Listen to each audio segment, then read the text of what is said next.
tandaan po ninyo, eto may mga balak to tumakbo sa 2028 election. Anong uri ng presidente kung sakasakali ito si Risa Ontiveros pag nagkataon?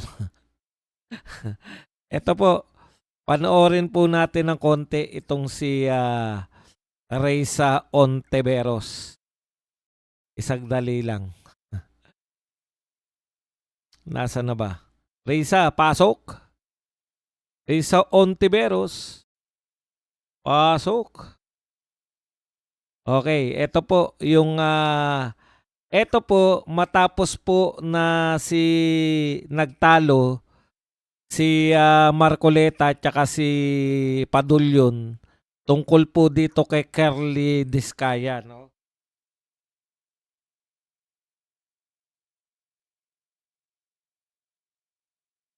Yung a-apply dapat ng mga diskaya ng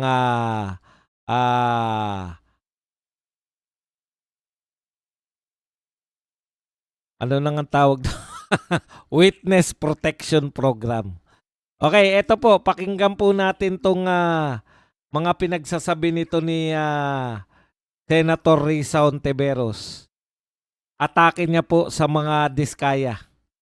Kasama po si Kiko Pangilinan. Pakinggan po natin sila kung paano po sila. Salamat, Mr. Chair. Pwede po bang malaman kung tulad ng iniutos ng chair nung nakaraang hearing, nag-submit na po sina Mr. and Ms. Diskaya nung buong listahan nila, ledger, ng mga proyekto nila kasama ang mga joint venture projects para sa mga taong 2016 hanggang 2022? Your Honor, nung nakalabas po ako, Your Honor, nung nakaraan po, ay hindi po kami pinapasok halos ng mga taga City Hall. Kasi po yung mga taga City Hall po, pinasarado po nila yung office namin. Kasi po, nirevoke po nila yung business permit po namin dahil sa kakulangan po ng occupancy permit. So, nakiusap po kami sa City Hall na sana po papasukin po yung mga taga Senate Sergeant at Arms at ayaw po nila papasukin. At ngayon po, wala na po kaming empleyado. Lahat po sila ay iniwan na po kami o yung iba po ay separated na po kasi sarado na po yung kumpanya namin. Ganon din po yung mga nangungupahan sa office po namin na building na pinuupahan ay wala na rin po sila doon. Kanya-kanya na po sila ng sara. Mr. Chair, diretso lang po yung tanong ko pero hindi diretso yung sagot. Parang kanina, lahat po tayo physically naghitla dun sa sinabi ni Mr. Diskaya na parang sila pa yung nanakawan. I would like to request the good chair to please reiterate yung utos ng komite kina Mr. Diskaya. I-submit yung ledger na sinabi ni Ms. Diskaya noon, meron sila ng mga proyekto pati joint venture projects mula 2016 hanggang 2022. Huwag po nilang sisisihin ang City Hall. Hindi po yan kasalanan ng City Hall dahil subject yan ng utos ng Blue Ribbon Committee. Mr. Chair. Sabi rin po ng ating secretariat sa komite, nag-follow up po sila kina Mr. Diskaya last week. Pero hanggang ngayon po, 3:44 na po ng hapon. Almost 3 hours mula nung nagsimula tayo, hindi pa rin sila sumusunod sa utos ng Blue Ribbon, Mr. Chair. Your Honor, makikiusap po sana ako na baka para mas kumpleto po yung project list po na makuha ninyo, baka po pwedeng isubpoena na lang po ang DPWS kasi may copy naman po sila kasi wala na po kami talagang mga empleyado na mag-aasikaso. Ako po nakakulong sa Senate po, yung misis ko naman nakakulong sa Davao. So wala po kami mautusan, Your Honor. Mr. Chair, I will submit. Ito parang ang hirap intindihin ni Risa Ontiveros, no. Mahirap po talaga pagka hindi ayaw unawain ng sitwasyon. Nakakulong si Diskaya sa Senado, nakakulong naman yung misis niya sa Cebu o kung saan man nakakulong. Sino po yung kukuha? Ayaw naman daw papasukin ng Pasig City Hall yung Sergeant at Arms ng Senado. Simple lang 'di ba? Wala na silang tauhan dahil sarado na yung mga kumpanya nila. Hindi ko pinagtatanggol yung mga Diskaya. Linawin nyo po, ano po ba gusto ninyo? Mukhang sumusunod naman yung mga Diskaya. Kaya lang, nakakulong nga sila. Nakakulong. Di po ba? Simple lang po nakakulong. Me to the wisdom of the chair kung ano po yung pinakamabisang paraan. Ang hinahanap ko lang pong outcome ay mabigay ng mga ni na Mr. at Ms. Diskaya yung ledger nila na sinabi ni Ms. Diskaya mayroon sila nung mga joint venture and other projects nila mula 2016 hanggang 2022. Ewan ko ba, Mr. Chair, binabato pa nila sa DPWH yung responsibilidad sumunod sa utos ng Blue Ribbon, Mr. Chair. Thank you, Senator Risa. We'll try to resolve that issue. Thank you, Mr. Chair. Senator JB Ejercito is recognized. Yun po yung hindi po maintindihan, hindi ko po maunawaan kung bakit hindi po makaintindi na nakakulong sila. Ang ganda ng suggestion ni Diskaya, 'di ba? Bakit hindi na lang nila isubpina yung mga hawak na papeles ng DPWH? Kasi dahil contractor naman sila, 'di ba? Meron pong kopya yung DPWH ng mga ang gusto niyang malaman sino yung mga kanino nakipagkontrata 2016 to 2022. Ito po kasi gusto lang po nilang palabasin na hindi sumusunod yung mga Diskaya sa kanilang mga pinag-uutos. Yun lang naman, pero sa tingin ko na tama yun si Diskaya eh. Ngayon, ang hirap po kasi nito pag ito po naging mataas pa ang tungkulin, senator pa lang po yan pero hindi na makaintindi. Paano pa kaya pag naging presidente yan? Halimbawa lang po naging presidente yan. Simpleng bagay, di ba? O, sabi ni Diskaya, bakit hindi nyo na lang po isabpina kung ano man yung DPWH kasi lahat naman may record kami. Kasi contractor sila ng DPWH eh.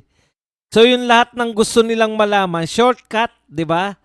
Lahat ng gusto nilang malaman tungkol sa mga kapartner ng Diskaya naroon sa DPWH. Okay, may isa pang nagtatapang-tapangan si Kiko Pangilinan. Pakinggan Just a din quick po natin. manifestation, Mr. President, with the permission of Senator. Yes, go ahead. Well, Mr. President, ako hindi nagtataka bakit hindi tinatanggap sa Witness Protection Program itong mga Diskaya. Dito lang sa Senado, hindi na kayo nagko-cooperate eh. Ito'y patunay na mukhang hindi kayo qualified maging witness. Kung sa Senado, hindi kayo nagko-cooperate. Bakit kayo bibigyan ng puwang ng mga taga-WPP? For the record, Mr. President. Ayun, yun naman pala. Yun naman pala po ang gusto nilang palabasin. Di ba? Hindi sila bagay na maging witness protection program dahil hindi sila sumusunod. Eh nakakulong nakakulong nga sila. Nakakulong nga sila. Alam niyo kung ako yan, alam ko na ng ganyan. Puta, hayaan ko na lang. Hindi na ako sagot yan, di ba? Ano, ang hirap kausap nito mga to, si Kiko tsaka to si Rizon Tiberos. Galit sila lagi pero hindi sila galit sa mga ibang mga magnanakaw dyan. Sa Diskaya lang sila galit. Samantalang halos lahat po ng iniimbestigahan nila, halos lahat po ng mga natutuklasan nila na mga pangalan na magnanakaw, ang nag-testify po niyan, mga Diskaya. Hindi ko po pinaglalaban. Wala po akong pakialam sa mga Diskaya. Pinapakita ko lang po sa inyo kung ganong kawalang katwiran itong mga senador natin. Ang purpose nila, hindi po matuklasan kung ano yung katotohanan eh. O ngayon, meron na po tayong mga nasa witness po, no? DOJ, si Yusek Bernardo. Para matapos lang po yung issue ng usapin na yan. Si Yusek Bernardo at saka si Alcantara. O ngayon, kung sila po, ano po yung dahilan kung bakit? Kasi sila si Alcantara maraming sinoli eh. Si Bernardo nangako na magsusoli na 1 billion. Ngayon ang tanong,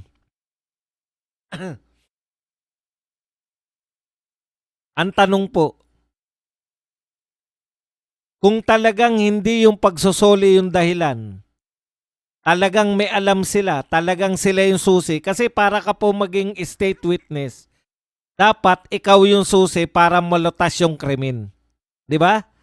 Bakit ka gagawing state witness kung hindi ka naman makakalutas ng krimen? Ngayon, eto po ang tanong. Sino po yung mastermind na naituro ni Alcantara at saka ni Yusek Bernardo? Sino po yung makukulong na mastermind dahil sila po ay may state witness na? Kung wala pong may papakulong yan na mastermind, bakit po sila state witness? Di po ba? Kung hindi po makakapagpakulong yung witness mo ng mastermind, bakit sila gagawin mong state witness? Ang state witness po kasi mawawala ng kaso eh. Ngayon, hindi rin naman pala maituturo ng mga yan yung mga pangunahing suspect o yung mastermind. Bakit pa sila gagawing state witness? O dahil nagsoli sila ng pera. Yun yung ano doon eh, di ba? O, una muna, soli muna pera bago tayo mag-usap-usap. Kaya nagkakagulo eh. Okay, anyways, tapos na tayo riyan. Pinakita ko lang po sa inyo kung gaano kahirap, kung papaano po na imbis na nakakapag-imbestiga ng matino yung Blue Ribbon Committee, lalo pong lumalabo. Napansin nyo ba? Palabo ng palabo. Ngayon, yung mga nagte-testify, lumiliit po yung bilang ngayon ng mga flood control project, ghost flood control project. Umuunti po dahil naipapaliwanag nila bakit mali-mali yung, alam niyo yung ibig ko sabihin?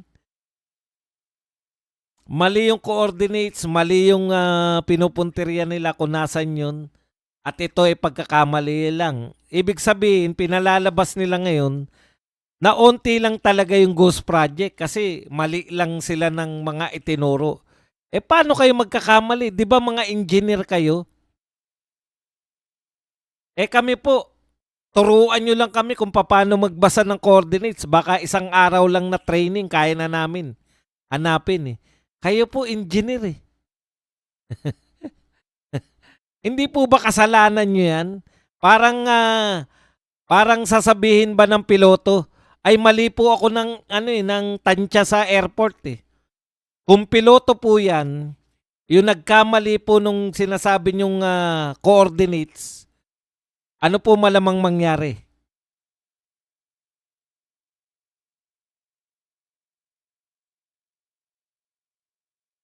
O tapos hanggang ngayon, Bulacan pa rin po. Hanggang ngayon, Bulacan pa rin. Nasaan si Garjola? Bakit po hindi pwedeng imbestigahan si Garjola? Nasaan po? Tama. Nasaan yung Ilocos Norte? Bakit hindi iniimbestigahan? Bakit paulit-ulit paikot-ikot kayo kala Alcantara, kala Bryce Hernandez? Ano po ba yung nilulutas ninyo? Flood control project lang po ba sa Bulacan? O sa buong Pilipinas? Hindi na po nakaabante. Last year pa po yung Bulacan. Alam na po natin na merong ghost project sa Bulacan. Umami na po ang lahat. Tapos ginawa nyo pa po yung mga taga Bulacan. Sila pa po ang ginawa ninyo. Wala kayong makakasuhan eh. Kasi lahat nag-apply na ng witness protection program eh. Kaya palabo ng palabo, imbis po na papunta tayo sa mastermind, ikot na lang tayo ng ikot sa Bulacan. Ikot naman tayo sa ibang bayan. Ngayon, tignan po ninyo. Dahil sila po ay state witness na, hindi na po sila basta-basta raw, di ba? Dahil sila ay state witness na, hindi na sila ngayon basta-basta pwedeng magsalita. Magpapaalam na sila ngayon sa DOJ. Kaya sabi ko, ano